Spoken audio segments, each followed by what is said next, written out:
Welcome to the Explainer. Today, we are looking at A Course in Miracles, specifically Lesson 135.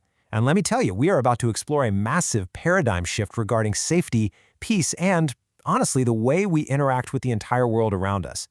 We are going to completely dismantle how we typically think about protecting ourselves, and we'll look at a truly radical alternative. The core of this lesson is summarized in this one incredibly powerful sentence.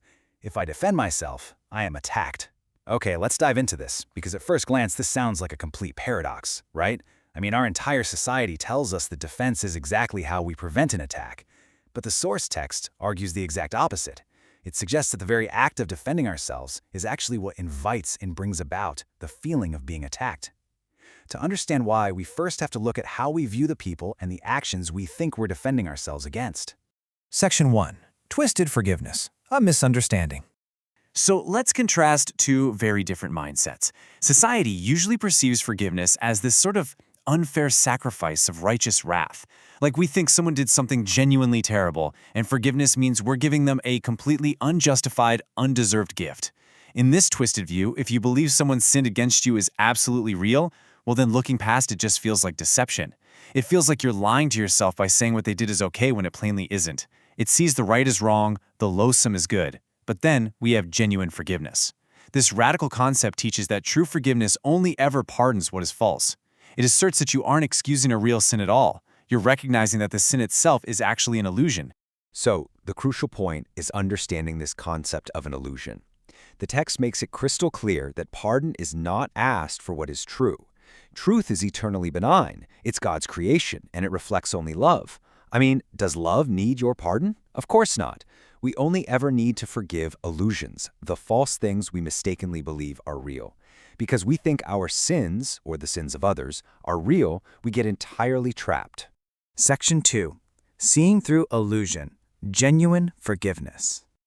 Genuine forgiveness is completely sane because it looks at the 1,000 different forms of lies and mistakes in the world, and it is simply not deceived by them. It doesn't pretend something awful is good. Rather, it recognizes the inherent nothingness of the attack.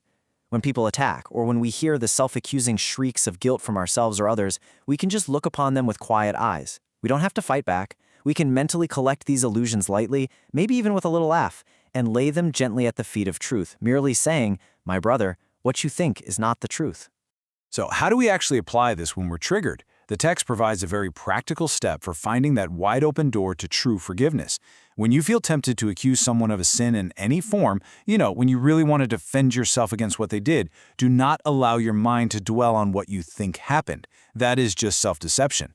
Instead, pause and ask yourself this specific question: should I accuse myself of doing this? Asking that one simple question carries profound benefits. It stops the cycle of outward blame, rendering your choices meaningful. It keeps your mind as free of guilt and pain as it was intended to be. It becomes the only thing that stands for truth amidst the illusions of the world, acting as a bridge that brings all dreams of evil and hatred silently to truth, and it opens the gates straight to lasting peace. Section 3. The Trap of Defenses, a Flawed Strategy. Let's break down the exhausting, cyclical nature of a frightened mind. Think about it. If attacks and sins are just illusions, then building massive walls to protect ourselves is a deeply flawed trap. Step 1. You perceive a threat. But just by acknowledging a threat, you're declaring an inherent weakness in yourself. Step 2. You build a defense. And step 3.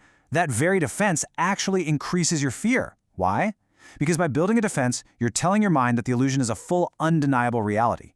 You're adding illusions to illusions, which just makes correcting the mistake doubly difficult. And here is where the text gets incredibly surprising. It asserts that attempting to defend against these illusions actually keeps us trapped in dreams of evil and hatred. We build up these defenses because we believe our sins and our guilt are entirely real and everlasting. We assume these illusions hold true power, and by constantly defending against them, we keep them swelling and blustering, leaving absolutely no room for present peace or truth. It's kind of strange, isn't it? We make our armor thicker and our locks tighter, but we rarely pause to ask this fundamental question: what exactly do you defend, and how, and against what? I really challenge you to consider what it is you are fiercely protecting with all these heavy armaments of worry and justification. The text reveals a pretty hard truth here. We are usually obsessively defending our own guilt and the illusions of our ego. We treat these lies as if they literally must be guarded with our very life. But guilt is ultimately an unreality. It has absolutely no need for these complicated, stressful structures of defense. In fact, assigning our guilt these impossible defensive roles, expecting it to give us ultimate safety or define who we are, is just an attack on our own mind. It imposes limits and fragility onto our true, innocent nature. Let's move to Section 4 and see how this builds. Awakening to peace, true defenselessness. Compare these two states of being. On one hand, the unhealed, frightened mind demands control and clings tightly to its guilt, desperately defending illusions because it thinks all escape has been denied to it. Conversely, the healed mind understands that what it thought it saw was never even there. It doesn't defend out of fear. It simply sees the absolute nothingness of lies and rests gently in the simple truth. Once you realize that the threats are just illusions, just misperceptions that require true forgiveness, not battle armor, you realize this amazing fact. You do not have to kill the dragons you thought pursued you. I love that imagery. You don't need to fight imaginary beasts or erect heavy walls of stone and massive iron doors just to be safe. When we finally drop our cumbersome armor that previously availed us nothing and honestly only terrified us as foolish dreamers, incredible things start to happen. We are gently awakened from the dream. We realize that escape is no longer denied to us. We understand that true defenselessness is actual strength because we are no longer validating our fear. In that beautiful stillness, the truth finally dawns upon our minds with absolute certainty. The text uses a beautiful metaphor for this awakening, describing it as being gently wakened from a dream. It's that exact moment you understand that what you thought you saw was simply never there to begin with. You step forward completely, without defense, abandoning your fearful beliefs, to quietly walk across that bridge of forgiveness directly to the gate of heaven's peace. Let's conclude with this truly provocative final thought. The Son of God needs no defense against the truth of his reality. Your reality is entirely safe. It is only your defenses that conceal this truth from you. So what imaginary dragons and what heavy iron doors can you joyfully drop today? When you stop defending yourself against illusions, you open yourself up to the profound safety and peace that has literally been yours all along. What will you choose to let go of?